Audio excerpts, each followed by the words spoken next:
evening, Razorback Nation. We are back with our regularly scheduled weekly show here Thursday night. And tonight's show is brought to you by Razor Pigs. Looking good never felt so fun. Razor Pigs is the Arkansas-born brand, bringing some serious style to the golf course, the tailgate, and everywhere in between. From high-quality polos to head-turning hats, they've got what you need to rep the national state with pride. Founded right here at home and now run by a Razorback-loving family, Razor Pigs is where comfort meets cool. So go hog wild and shop Razor Pigs today at razorpigs.us. And it is Arkansas and baseball and Fayetteville Regional Eve, as that will get kicked off tomorrow. We already know who's starting game one for Arkansas, and that's Aiden Jimenez. Going in this regional, how you guys feeling? Yeah, the Aiden Jimenez thing is a little not strange to me, just a little out of the norm. And I actually I'm going to compare it to have you guys seen The Water Boy? You know, at the end where Dan Fouts and Brent, what's his name? Mussenberger, I think. They're doing the commentary, and Bobby Boucher goes in, and Dan Fouts is like, well, it's the last game of the season, can't hold anything back. You know, I mean, I feel like Dave Van Horn's taking a little play, note out of Dan's playbook right there, because this is crazy. I like it. I'm kind of excited to see him start, but it is out of the norm, and it's kind of like not throwing a Hail Mary, but you're opening up the playbook, so to speak. Yeah, it's a shocker for me, mainly because his last few outings have been really, really bad. A little bit concerning how bad they've been from what I've seen. I think, correct me if I'm wrong, but I think the game he started against Tennessee, he didn't even record a strikeout, which is very, when you can't get guys out, striking them out, that means they're putting the ball in play and making good contact against you. So it's I think he gave up 7 runs too. So I'm just concerned. There's been a lot of time between that start. It's been a couple of weeks. And even the weekend before that at LSU, the 2 appearances he made, it was a little bit shaky.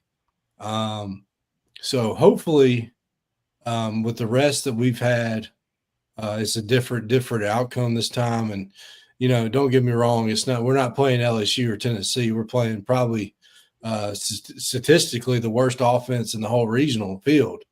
Not just our regional. I'm talking about the whole 64 teams. So not really scared of their offense, but at the same time, you don't want to play around in these games. So because you lose 2, you're out. So, I love Aiden Jimenez. He's, follows me on Twitter, likes my stuff. A great guy, and I'm cheering him on, of course. I hope it goes well, and if it does, it's the move of the weekend, because it sets up the rest of the weekend perfectly. And that would be wonderful, because the last 2 years the regional has not gone in our favor. Yeah.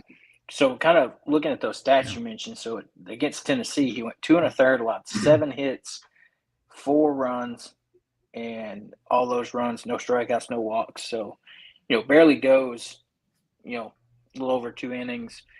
And then, like to your point, that is concerning. So I'm hoping maybe that was a case of it was his first start jitters. And maybe he gets back to that. And then as we saw middle of the season in form where, he came in to close and you knew it was over because he would just come in and sit guys down and take care of business. Another point I'd like to make is the fact that, he's 16 months removed from a major surgery. And, he's been great. And, they didn't think he would be this ready as he is now. But I don't know if he's a little bit tired. And that's because I've seen a few of our guys get tired late in the season around this time of year.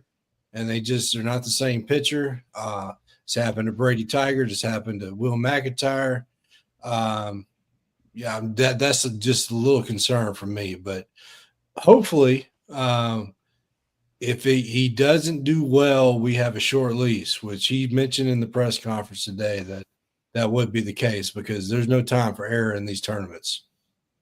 Yeah, and hopefully that's the case. We've seen Dave this year give those pitchers some, extra room for error, if you will, and see if they can kind of work out of some jams and work around some things. But, now's the time where you've got to have a hard cutoff of, all right, you've clearly not got it today. It's not your day. Get somebody else in the game because you don't want to let one of these games get away from you, especially like we talked about with the past few years. You want to take care of business game one, set yourself up for, big game two. Yeah. Get your win there, and then, you're setting yourself up like we were talking about before the show, Hobbs. You said you're setting yourself up to be in the driver's seat. And I think this allows you to, Dave's looking at it, if you can get a great outing from Jimenez, that still leaves you've got Zach Root, you've got Gage Wood, Landon Battle Cheese, and even if you needed him to spot start, Gabe Gackel too. Yeah. Yeah. And so I'm kind of on the track right now anyway that it's kind of a genius move. I think I'm kind of worried about that too over the last few innings, but like you said, he's kind of been resting for a couple of weeks. So hopefully that gives him enough time to recover and get his head on straight and stuff like that. But putting him in against North Dakota State, who is, like you said, probably the worst offense in the country. If I had to rank all 64 teams, they would probably be in the bottom 4, right? Like they had 60 or up. So I feel like that's just a perfect move because you want to keep those arms that have been proven over the year, like Root and Wood, Gackel, and Vital Cheese, all that stuff, for these next games because Creighton isn't a slouch, right? I feel like I don't know who Kansas is pitching tomorrow, but I feel like they're gonna have to pitch their ace or at least their Saturday guy. They're not going to be able to have that luxury that Arkansas has right now, pitching a guy who has never started this season. So they can save those guys who have started. Yeah, you'll see aces pitch in the 2-3 matchups. They can't afford to play that game like the regional host can because, like you mentioned, a lot of times the 4 seeds are not compared to who they're facing. Now there's some tough 4 seeds, no doubt about it. Like Columbia is really good, but yeah, if it turns out that he has a great start and the offense gets going early and we take a big lead and we run away with it, then you end up not having to pitch anybody, right? That you need. So that would be ideal, and that would set us up. Perfect. Yeah, and for either one, Creighton or Kansas, I'm not like concerned about their pitching. So if you got their best guy, who I'm not super concerned about either, if you got him off the out of the playing field for game 2, I mean it's just like taking candy from a baby. I don't want to say that necessarily because these bats, they kind of were a little bit emaciated, I guess, against Ole Miss. Well, nobody hit Ole Miss in the tournament.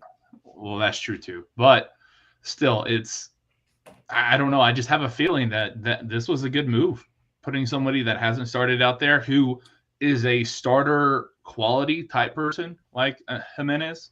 And you know what? The thing, if he sucks the first couple innings, you pull him. It's not that big of a deal, and I don't think. I think Arkansas's offense is going to be able to carry it if that happens. Yeah. So when you actually look at North Dakota State, so their run differential is a negative margin. So coming into this at full season, they averaged just 4.7 runs per game, which was 296th nationally, while they allowed 6.2 runs per game, which was 117th. And then, they're not a team that they don't have a ton of walks. They do strike out a lot. And it's like we were talking about before the show, they're one of those teams that they don't have one of those arms that it's a swing and miss guy. They're just, unfortunately, knock on wood, outmatched in this matchup. I mean, yeah, they probably could try to play spoiler, pitch their ace, but I mean, compared to the other two teams, like we were talking about before the show, very similar to like a Little Rock. Little Rock didn't have a good season at all, but had success in their conference tournament, won their conference tournament, and that's how they're in the postseason. That's exactly what happened. But you know who they did have success against this year? Creighton. Creighton is one of the only like smaller schools that Creighton lost to this year. So it's that's kind of funny how that works out. Yeah, and it's Creighton's okay, but let's be real. Well, they beat it's the Arkansas, Kansas in this regional. Right. And they beat who did they beat? Kansas State and some other like high major team. I can't remember. They did pretty good. They had a good season, and they pretty much destroyed the Big East. So, like you said, though, it is Kansas and Arkansas. Kansas, and they really just have the long ball, right? I don't mean to get too much into it before the game actually starts, but they hit like 100 home runs this year or something like that. And to me, they are the Big 12 champions because they won more Big 12 games than anyone else. But because West Virginia played less conference games, they're the regular Big 12 season champs. So, and I know you were talking about Arkansas has one of the tougher roads to the College World Series, and I do kind of believe that because of who the number 2 seed is in our regional. Kansas, they were a borderline number 1. They were borderline hosting a regional this year. And of course, Arkansas draws them. But I don't know, man. I haven't looked at anyone else on the other side other than Tennessee. But I feel like it's going to be hard to start with. But if they make it to the Super Regionals, I feel pretty good about it. Well, I mean, I feel good about Super Regional too, but the problem is you're facing a team that you played before in your conference, and they are good. They're the same talent level as us. So when you have that situation, the game can go either way. So it's really unfortunate. And my thing is, are we going to hit Liam Dole like we did the first time around? I'm just hoping they kind of crap the bed and lose the regional. That's what I hope. Because on a fan level too, sure. Yeah. On a fan level, I don't really want to see that matchup again. We already saw it. Like, no, I don't know why we would need to go. I don't ever want to face an SEC team in a Super Regional. Although I will say, anytime we've had to do that, whether it be Ole Miss or South Carolina, we've beat the brakes off of them. But I don't think those teams are on the talent level that Tennessee is on. Yeah, that's true. Yeah, that's fair. So as we look at the other teams in this bracket, kind of previewing for Arkansas will face more than likely either one of these teams at some point in this weekend. So we talked about it. This regional is pretty much Arkansas and Kansas for the most part. So Kansas enters this postseason as what's called a high variance team. On the batting offensive side of things, they're one of the most powerful offenses in the tournament, ranking 11th nationally in home runs, 30th in slugging percentage. And then, they also walk at a 14.6%, which is the 10th best in Division I.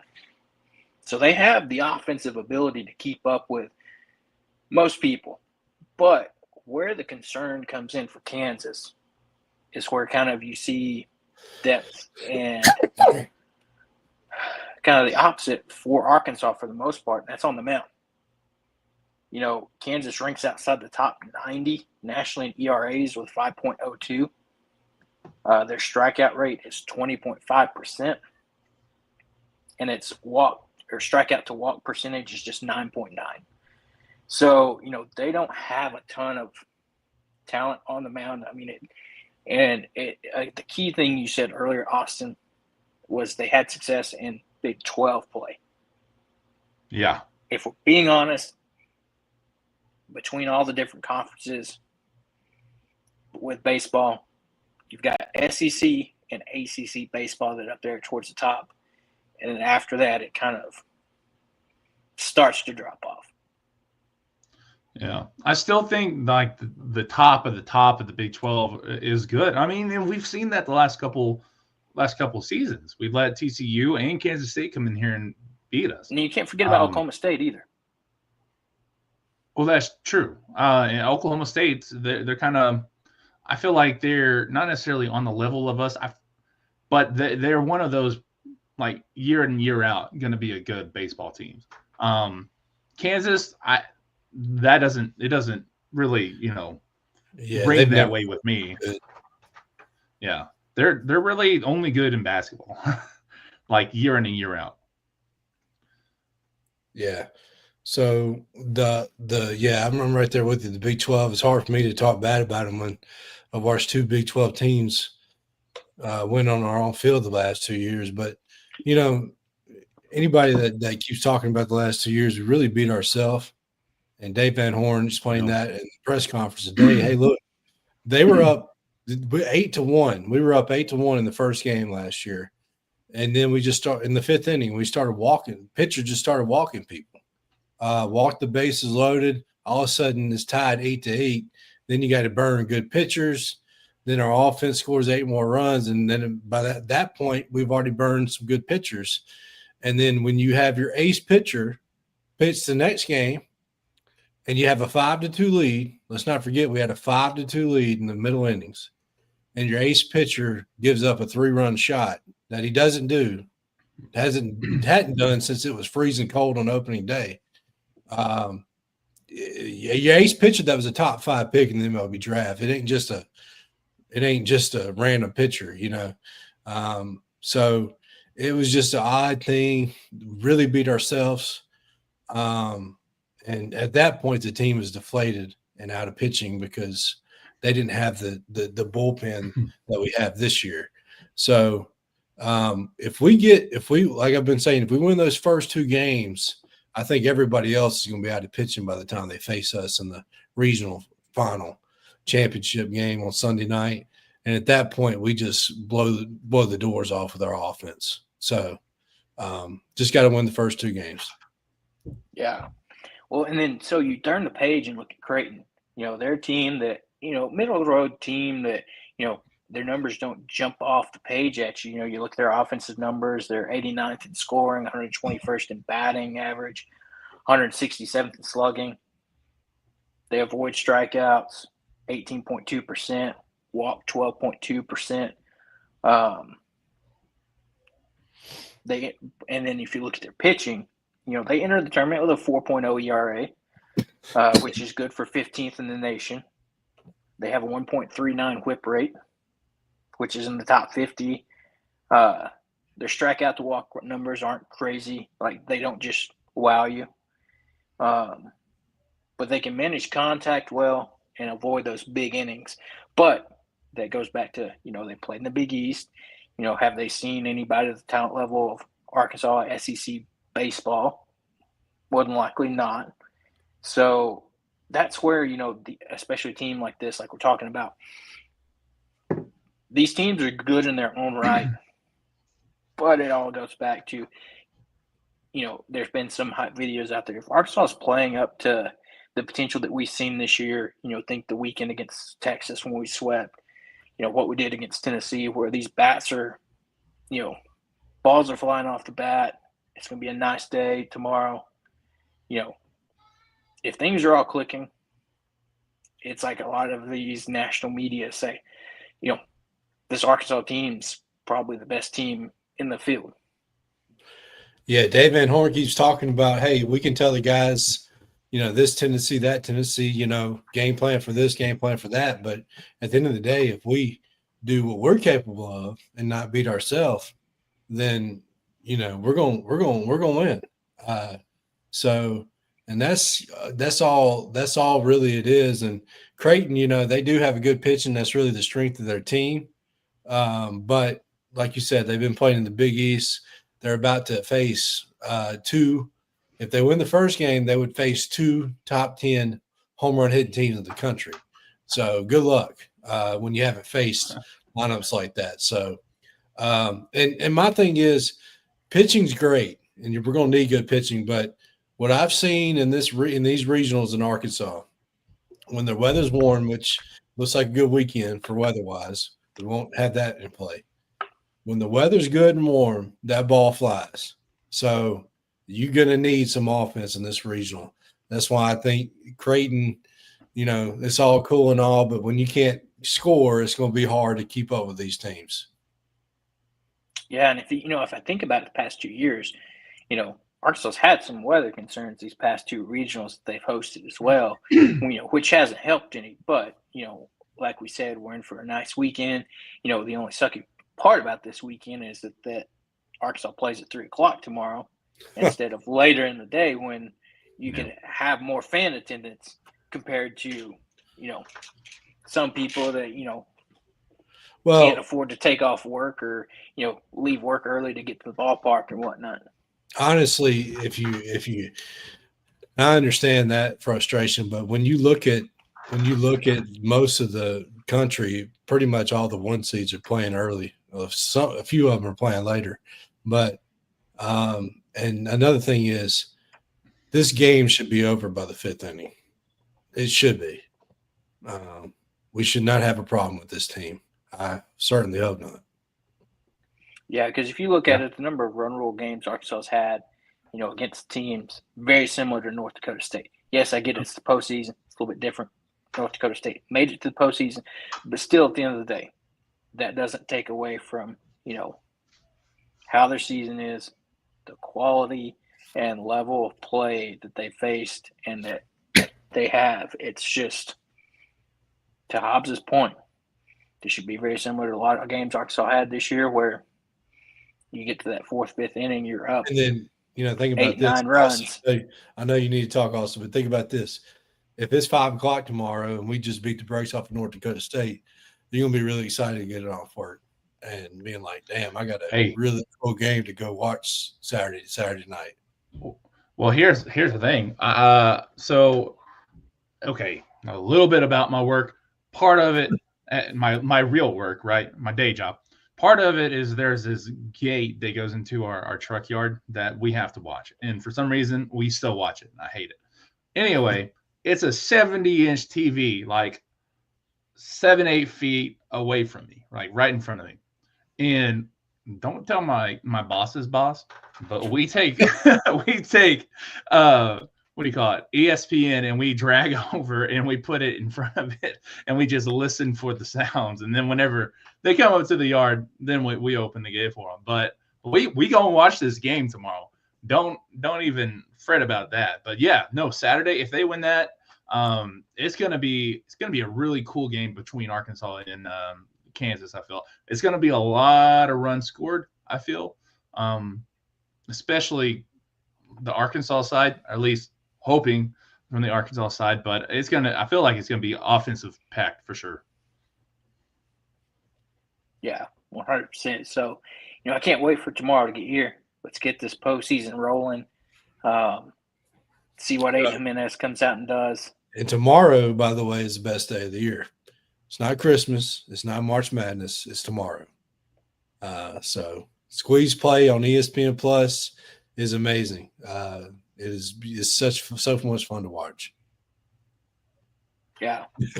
We'll have to argue about that one, brother. But I'm not saying the eternal it's bad. argument between Austin and Hobbs, between March Madness and squeeze play, man. Hey, the only thing that's bad, and people are going to hate me for this, the only thing I don't like about March Madness is the one shining moment, right? I like the concept of it, but the one shining moment song is like just so old, To me, it just doesn't fit with what's going on, in society, in the culture, and with way basketball. I get it. It's what do you call a tradition, but it's just I can't get over that song. Like I don't like the song at all. And also but that's it. Everything else I feel like is better. that they play-in games and all that stuff, and they want to expand it even more now. Yeah, that's don't even get me started on that because we'll be talking about basketball for the rest of this thing. I was about to say we don't have time for this soapbox, man. Like, yeah, don't even bring that up. We'll get that some other time. Oh gosh. Yeah, it's my lovely wife likes to point out, since she works in schools, she gets to start of having Fridays off, which is fantastic for her. Y'all going to the game? I will not be, because I will be on the way home from a work trip. So, plus there's a little issue of tickets. So, yeah. So if anybody out there wants to give me tickets, shoot, I'll try to be at the game, yelling and screaming as loud as I can. But unless that happens, I'll be listening and or watching it tomorrow. So, so if we turn the other page, and we talked about it over the weekend. So unfortunately, softball loses a series to Ole Miss. But as we found out this week, it was never any doubt. Bri Ellis is your softball national player of the year. There's never any doubt about it. What she did this year, the stats she put up, was just unreal. Such a deserving player. You know, even if you watch her speech that she gave after she announced that she felt so bad for being there. You know, she hated being there without her team. You know, she was like, I'm here for not here for the right reason. She's like, I want to be here with my team. You know, she was thrilled to win the award, but still, you know, to see her, you know, hate being there without her team and wanting to be there. It's just awesome to see that type of mentality. She talked about how Coach Deifel was, you know, gave her a shot after her career at Auburn. Started out, you know, not the best way, in a weird way. And then Coach Deifel, you know, saw the potential in her, brought her into this program. And, you know, look what she turned into this year with the right coaching and the right, you know, mentorships and, you know, all that type of thing. So it's fantastic to see her win that award after, you know, the amazing season she had. First National Player of the Year in softball history for Arkansas. And we'll probably not see a season like that at Arkansas in a long time. Arkansas's got a lot of talent coming in and on this roster, but, you know, just astronomical numbers that Bri Ellis put up this year. Brother, I don't think we'll see another season like that in college softball in a long time. It was nothing short of amazing, right?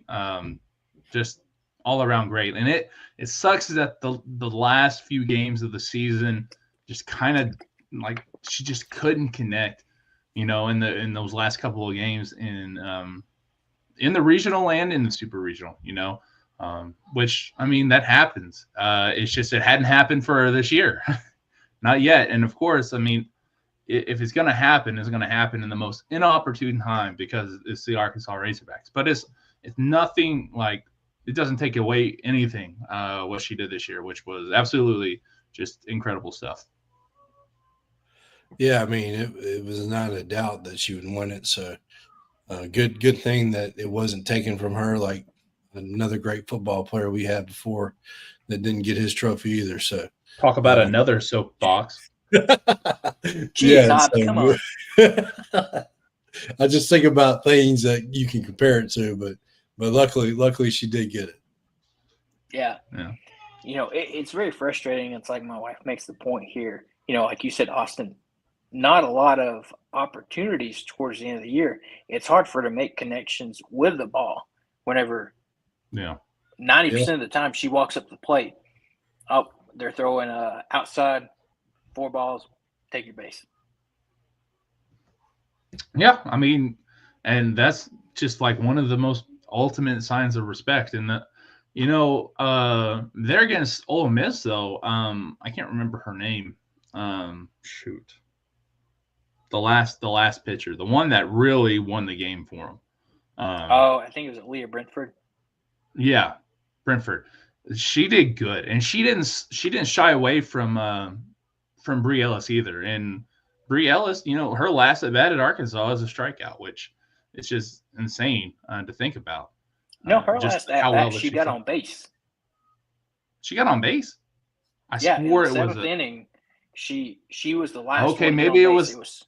Maybe it was the one before that because I didn't see. Yeah, I don't know if I saw that, but yeah, okay. Never mind. Yeah, I she get got it. on base with 2 Scratch outs. that. It was a 2-out base hit that allowed her to get to first. Right. It was the bat before that she got a strikeout, or I'm pretty sure she got a strikeout.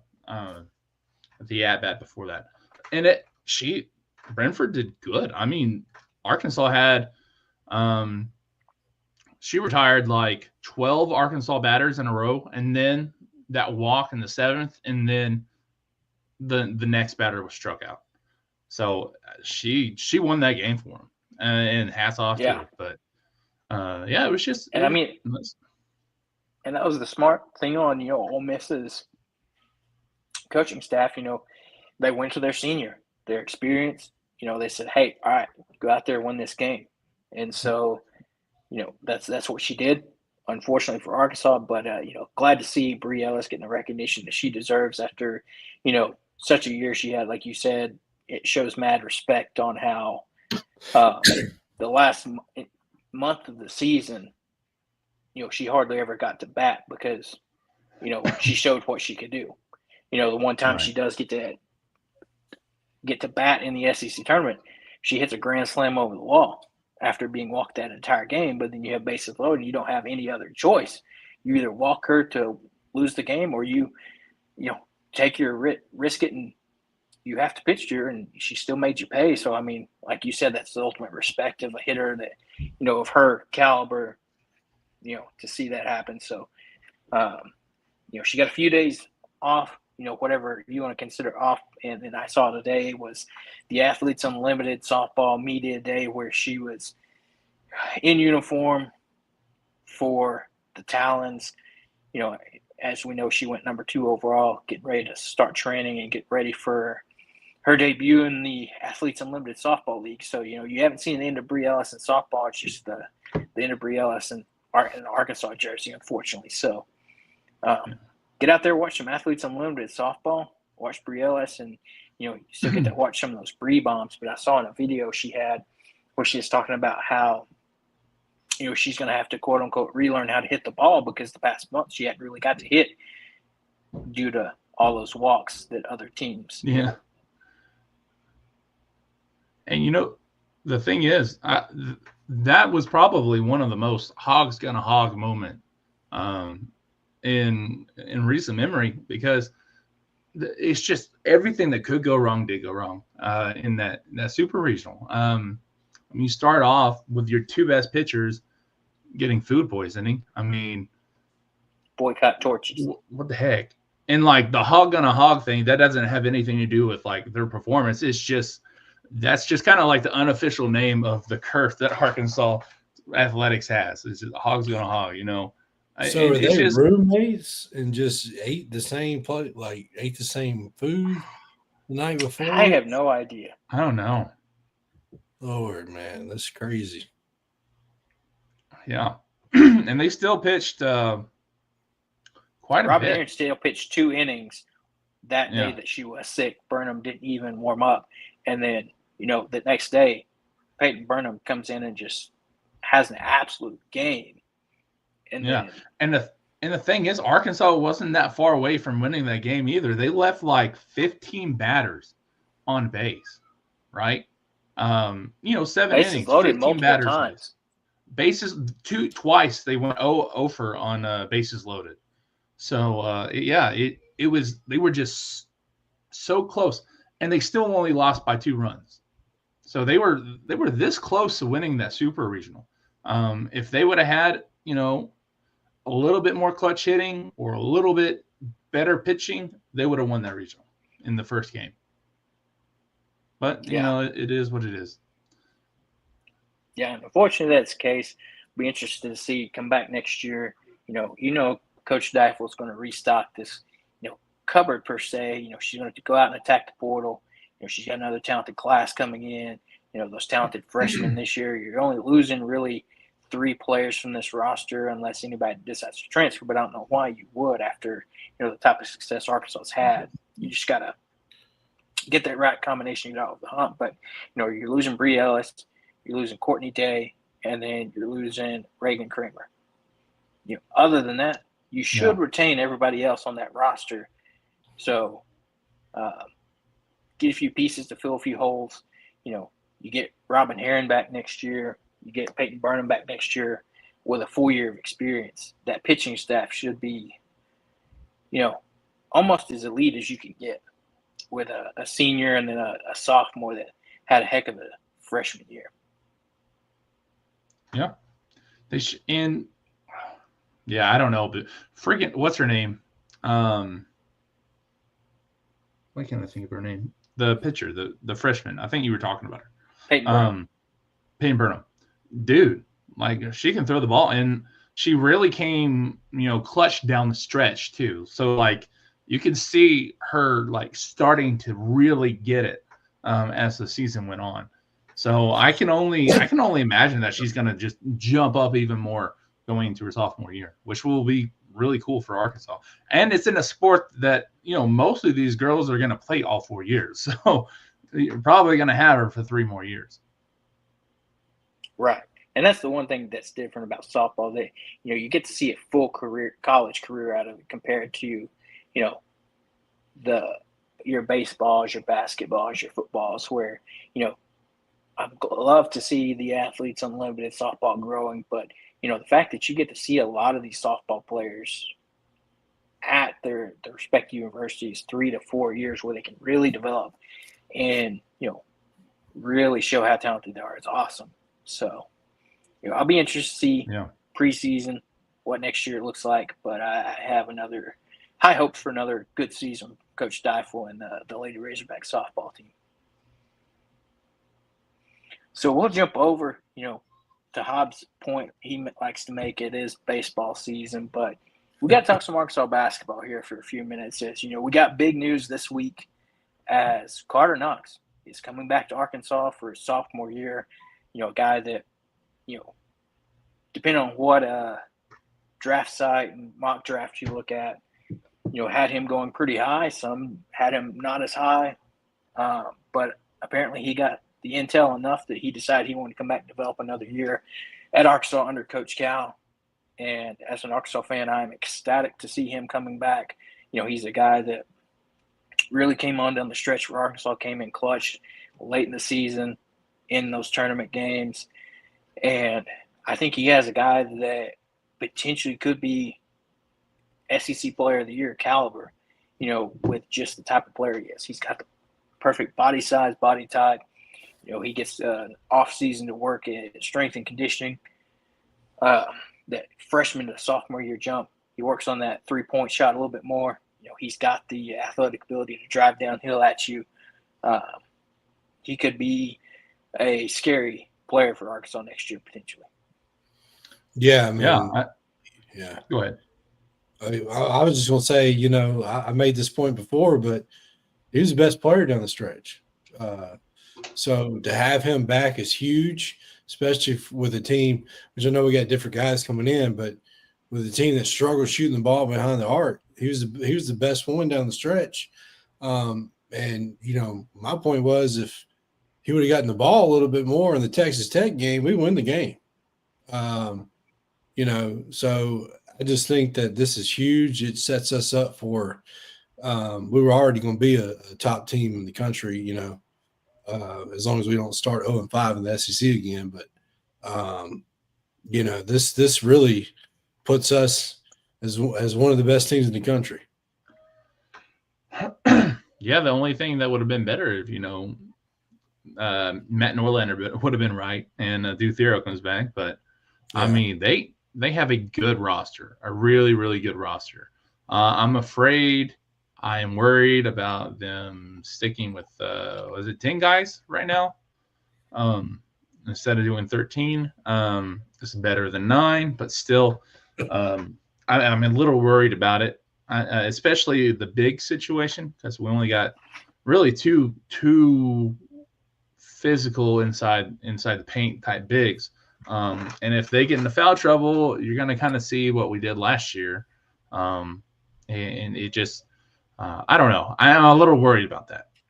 Nevertheless, I mean, Carter Knox coming back, that's huge stuff. I think just from the end of the season to where he was at the NBA Combine, big jumps, right? And that's only a few months. Big jumps. And to see him between now and December next year, it's to me it only seems like he's going to go even further. Right now, like you said, I think that jump shot, if he can get that jump shot down, dude. You may have a SEC Player of the Year caliber guy, if not, depending on how good he actually plays, a Player of the Year candidate across the country. Now that's a little bit more, way more shaky than the SEC Player of the Year, but still, I think he's that type of guy, right? I think he's going to be a difference maker going into the season. Yeah, you look at it too. I think this roster construction that Coach Cal's done this year, has a great continuity. You have your returning players, you have these talented incoming freshmen, and I think you have a great combination. Like you said, hopefully, you're looking at a little deeper roster, but, you look at what you got back, one of the biggest ones is you got Carter Knox back and DJ Wagner back. That's some two big pieces. You got Billy Richmond. Can't forget about him. He started really bringing it towards the end of the year this year, and I can't wait to see his jump that he makes too. But then, on the flip side, that you look at everything that Coach Cal's brought in, Darius Acuff, Malik Thomas, easily two of the top freshmen in the country. Yes, they're freshmen. There's going to be a little bit of growing pains, but, they're still talented guys that are going to play big roles for this team down the stretch. And then, of course, got Trevor Brazile back. If you can consistently see the Trevor Brazile that you saw towards the end of the season last year in those last few games where, he really stepped up and balled out, that's going to be big. And then, of course, how do these two transfer bigs kind of flourish, in the Coach Cal system and, with that team with Malik Ewan and Nick Pringle. Those two guys, they are your two bigs, 6'10", 6'11". They're your tallest, biggest guys on the team. And, you're going to count on them to have an inside presence, which at times Arkansas lacked majorly this year. Loved Big Z, loved what he did for Arkansas, but, he was just – that wasn't his game. And, that was unfortunate that, he left, but, wish him best luck. But, that wasn't his cup of tea, if you will. And then so hopefully this year's roster, they gel together. They're going to have more time together this year compared to last year as far as figuring out each other, playing style, things like that. And then you can't forget about, your players coming from overseas from Lebanon, Ratal. He's also another forward type of player that gives you some depth too. So, depending on how things shake out with this roster, next year's Arkansas team could be pretty salty as you come into the season. To Hobbs' point, got to start off good in conference play, but I want to see this team come out and take care of business in non-conference play early in the season. Blow teams out like you're supposed to. Arkansas struggled at that at times this year by barely beating teams by 10, 12 points. I want to see us come out there, beat some teams by 20, 30 points. Show that you're, really deserving of those expectations that you get coming to the season, because those are going to be out there for Arkansas as we get closer to the fall and when all the basketball talk will ramp up. Yeah, and I think, if we're being honest, I think this class is, I haven't done a comparison between the two, but this class of incoming freshmen are better than what we had last year. And that's saying a lot, because what we had last year was really, really, really good. Boogie Flan, apart from, his injury and us losing most of the time with him, especially in SEC play, Boogie Flan wasn't the problem most of the time. The dude was getting 20 points a game. He averaged 15 or 16. But he had multiple 20-point games, and he was killing it on assists. The dude was just good. I think Darius Acuff is better, right? I think he's better, and I think Malik Thomas is a little bit underrated. And that I think it's more or less because he's kind of he can have those Billy Richmond moments where he's a little bit too fast for his strength, but at the same time, the dude can hit threes. The dude is clutch. All of this is gonna, it might be different once they get into college. But halfway through the season, by the time they get to SEC play, I think these guys should be, up to par with it. And having the guys who like Carter Knox and Billy Richmond come back, I mean, that just adds to it. This is one of the most, if not the most, retention-based teams in the country right now. And you saw who's some of the best teams in the country. Purdue, UConn, both of those teams have really, really high retention. They don't go to the portal that often. I think did Houston have a whole lot of people come back? Yes, they had an experienced roster. They had it, yeah. So, yeah, man, this the only thing that worries me is injuries, because you can't help that, right? You can control how much you foul somebody, you can control how you play, but you can't necessarily control injuries. Now, if they keep golf carts away from the facility, I think I'll be fine. But it just does worry me, and I'm already anxious enough watching these damn games. I don't want to be anxious about injuries too. So, but yeah, that's the only thing I'm worried about. Other than that, great roster. Yeah, fair enough. That's a good point. That I'm going to be interested to see. Yeah, you mentioned Boogie Flan. I don't know if we necessarily talked about it on the show, but he's headed to Florida. Withdrawals from the draft, is headed to Florida. Hopefully he has a great year every game except for when we play them. So, glad to see him taking the best of his opportunity. Would love to see him back in an Arkansas jersey, but from his perspective, I completely understand why you're going to transfer somewhere else. Not saying specific Florida, but just transferring somewhere else, because looking at this roster as far as guard-wise, there's going to be a lot of battles for minutes there. And, yeah, you're a returnee, you're inexperienced. You already got DJ Wagner back that brings that. And then you got to compete with Darius Acuff, Malik Thomas. I very much understand why he chose to go somewhere where he can, for all intents and purposes, have the starting job, be guaranteed essentially a key rotation, starting five spot. Yeah, anybody that's mad is going to be for going to Florida, taking the name out of the draft to go to Florida to improve his draft stock, why would he come to a place that's got 4 guards already and, and go to play at another school that needs a guard, that's proven good basketball school. So, on top of that, just won the national championship. Right. And, anybody that's mad about that, cry me a river. Like, he's got to improve his draft stock. That's why he got out of the draft. He's got to go play somewhere. He's not going to come back to Arkansas to not know if he's going to be starting or not, how many minutes he can play. Who would do that? You wouldn't do that. So, yeah. Yeah. And he's kind of their missing piece, right? He's about all they need to be a good team next year. And Florida's going to be salty, dude. They've got a good squad coming back. But because you have Alex Condon coming back too. Yeah. So, like Hobbs was saying, I mean, there's just not a whole lot of room for him to be here, and it sucks because I liked Boogie, and we didn't really.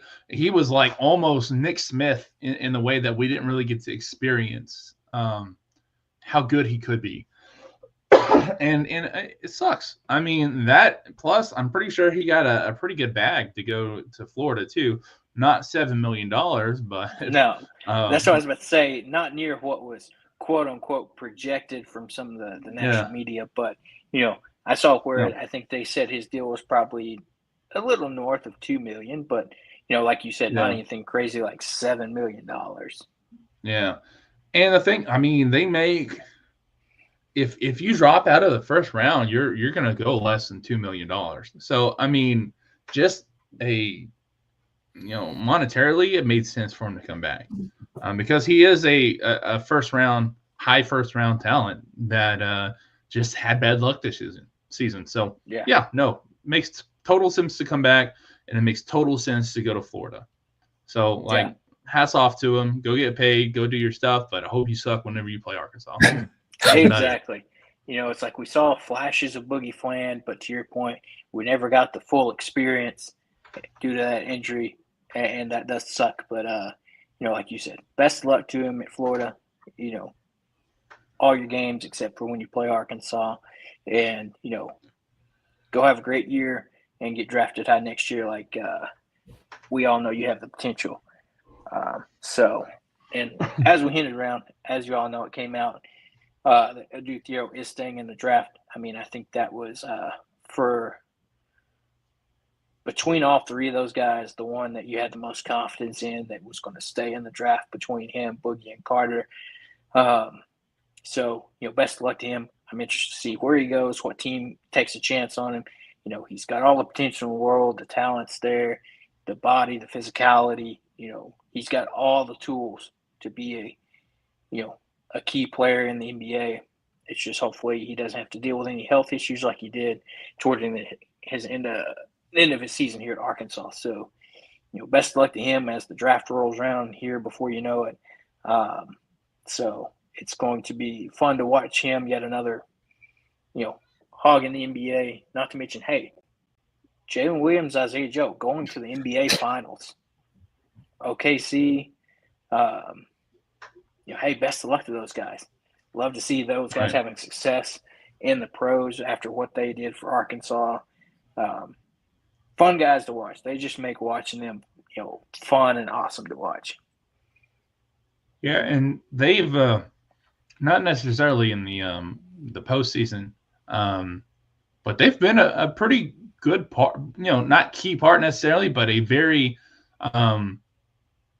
important supportive role getting to this, to where they are now. Especially Jalen Williams. I mean, the dude is kind of just like an all-around like gadget player, and it's pretty good to have one of those that's 6'10" and big-bodied like he is. I mean, he had by the time that he had his third triple-double, which is 3 his entire year or his entire career. All 3 of them happened in like a month. Like 99 or 96% of the NBA had less triple doubles than Jalen Williams. So they're doing good. They didn't get to play much against the Timberwolves. That might just be like a matchup thing, but Jalen Williams was given, Jokic like everything he could take and more. The first 2 or 3 games he played, Jokic just couldn't. I don't know what it was. He just couldn't get good shots off against Jalen Williams. And Jalen Williams, being the humble dude he is, was like, yeah, some guys just don't have good nights. He didn't even say, oh, I played good defense, which he did. He played really good defense. But he was like, yeah, he's a great player. He's had a couple bad nights. I'm like, dude, I'd be taking all of that credit. Like, what are you talking about? But yeah, no, I'm excited to see him. And I don't have an NBA team, and I was thinking about the Mavs, thinking about San Antonio, just kind of teams that are close, and then the Thunder. But with the Mavs trading Luka, and then I still like Wemby a lot, but man, the Hogs are right there in OKC. So if they win this championship, I may become a Thunder fan. Just jump on that bandwagon. Just jump on that bandwagon. What the heck? I can't say this word.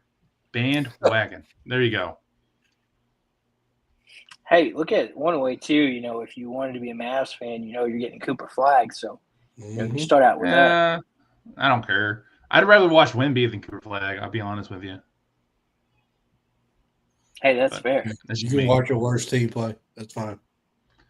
Hey, the thing is, they got the best player, one of the best players in the country on the worst team. It's all right. How many 7'4" dudes can move like Wemby? I mean, seriously, he's a freak.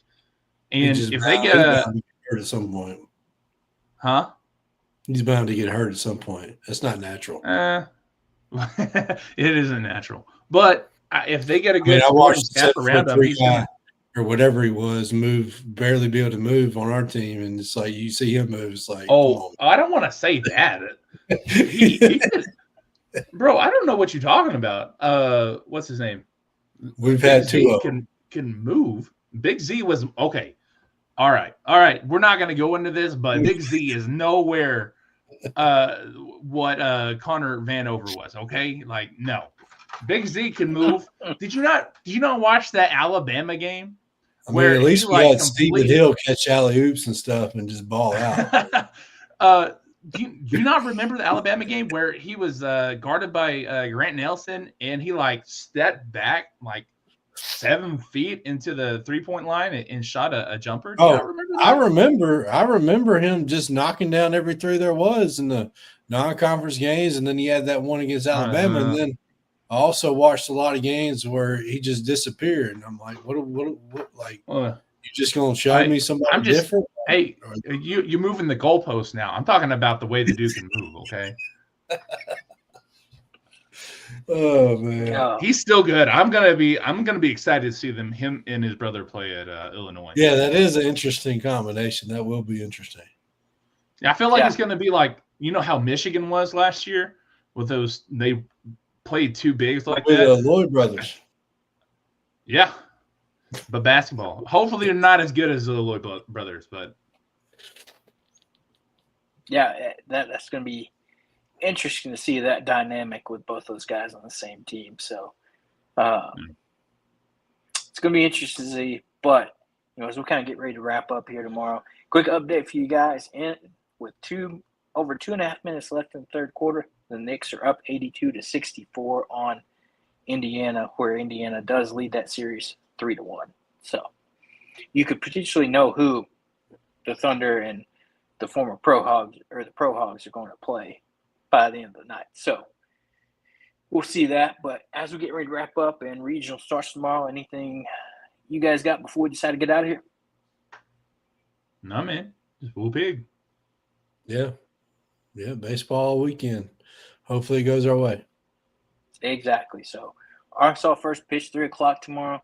It's going to be fun to see. I'm excited to see. Let's get things started off on the right foot. Let's go 2 o'clock. 2 o'clock, yeah.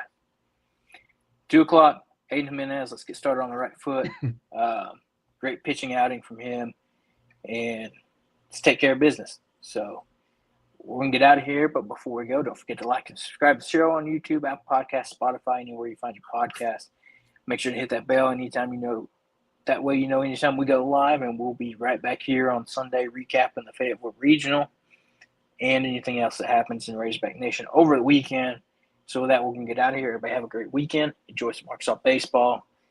And get out to that Fayetteville Regional if you can. So we'll get out of here, and we'll see you on Sunday.